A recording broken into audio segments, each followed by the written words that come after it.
Hey, today we're moving on to 6.2 notes. Real quick, I just wanted to give you a little insight from yesterday's assignment. Number 14 is actually leading into today's notes.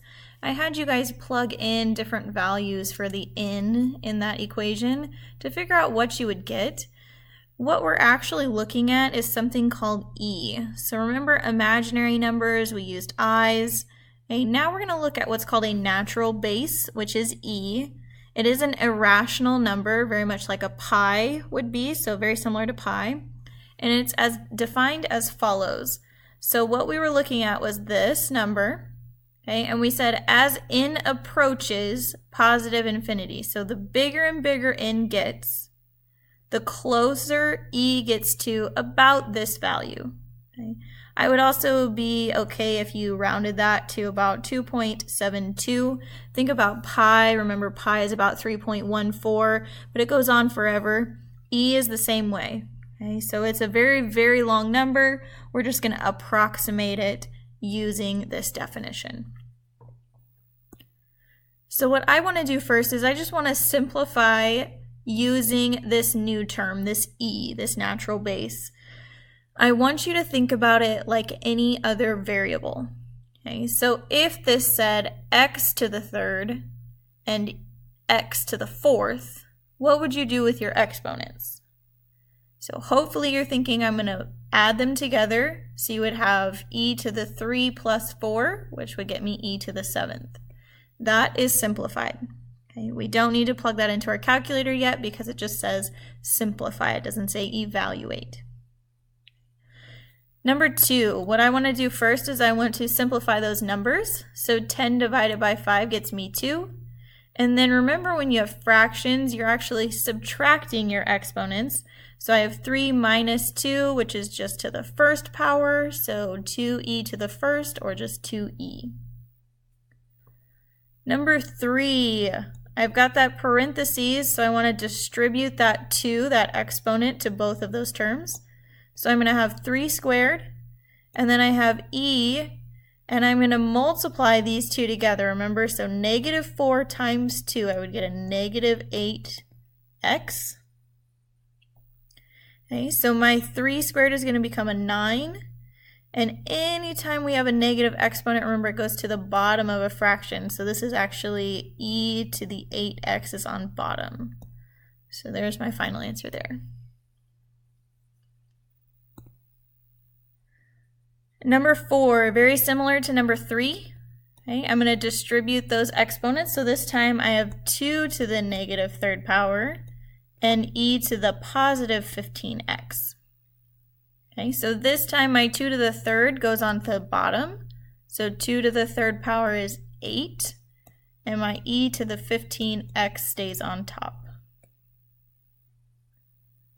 Number 5, this one is the first one we've had with a radical. Okay, so we're going to break it apart. We're going to have the cube root of 8 and the cube root of e to the 12x. So cube root of 8 is going to get me 2. That's a perfect cube. And this one you want to think, how many groups of 3 can I make out of 12? So I can get 4 groups of 3, so I have e to the 4x power. Okay, that's how that comes out of there.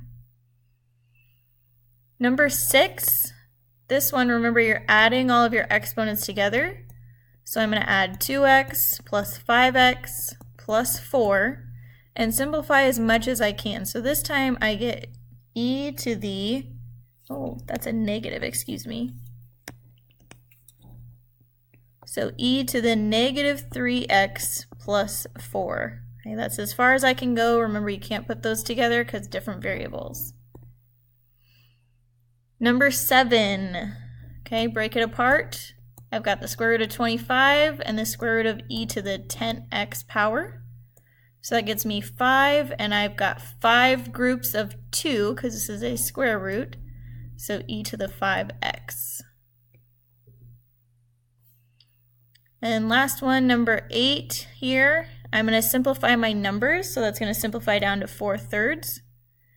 Then I have e to the 2x and e to the third. Okay, I'm going to remember you subtract your exponents.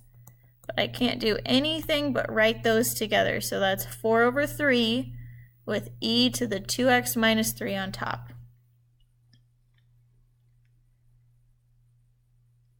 Hey, we are now moving on to evaluating. If you're using a graphing calculator, your E button, you're have to get a second, and then you're gonna push the button that says LN. Okay, it's all the way on the left side of your calculator, almost where the on button is. Okay, so you're in second LN, that gives you your E.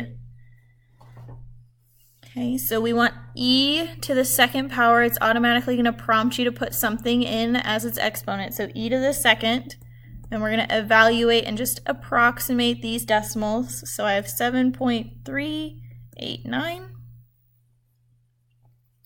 And again, number 10, I'm typing this into my calculator.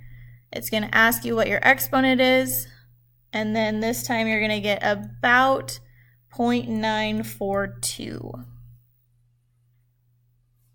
Okay, so that's just calculator work, plugging it in just as if you were to hit 2 pi. Okay, you're just getting a decimal. You're not going to get a whole number there.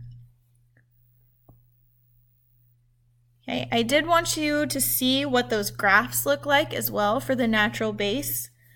So I'm going to go ahead, I'm going to use -2 to +2 for my x values. And you'll notice you don't get very nice x values. Most of them are y values. Most of your y values are decimals. So I'm just going to approximate some of those decimals in my table so that I know about where to graph. Okay. So if I graph that, it's going to look something like this. -2, it's almost at a half. -1, it's almost at a +1. 0, 2, 1, a little bit over 4. Okay, your graph looks something like this. Okay, so again, this is very similar to what we've been doing the last few days. My domain is -infinity to +infinity, range from 0 to infinity, which means that my asymptote is at 0 as well. It's never going to go below that line.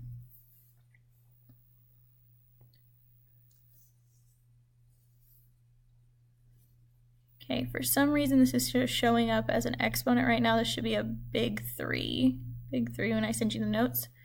Okay, so this graph is actually one that's going to show us what our asymptote is. Okay, so that big 3 there should show us what our asymptote is at -3.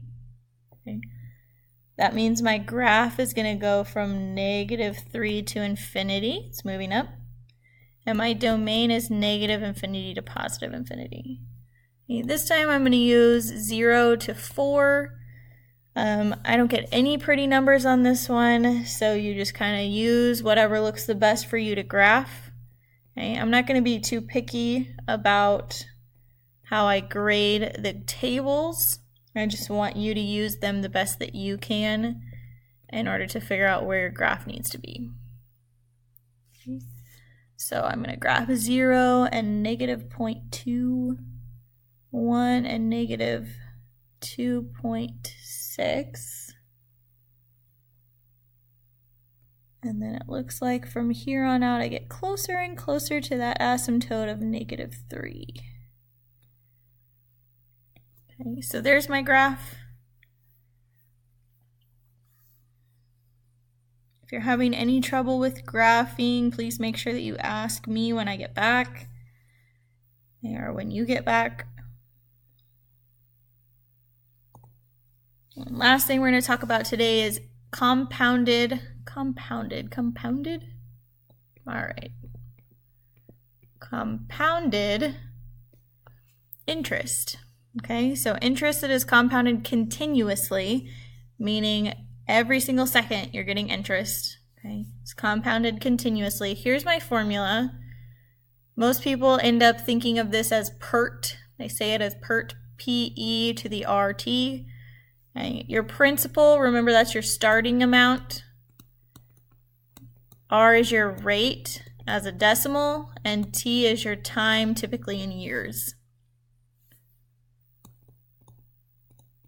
Okay, so what I want to do is I said you deposit $1,000 in an account that pays 8% annual interest compounded continuously.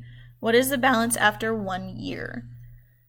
So I want to know how much money I have after I put $1,000 in the bank and I compound it continuously at 8% for 1 year.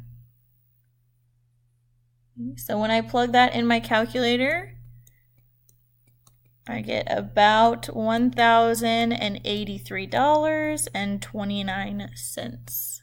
So I make about $83.29 in interest. Okay. Option 2, I'm going to leave my money in there for 5 years and see how much money I have. So nothing changed but my time, my 5 years.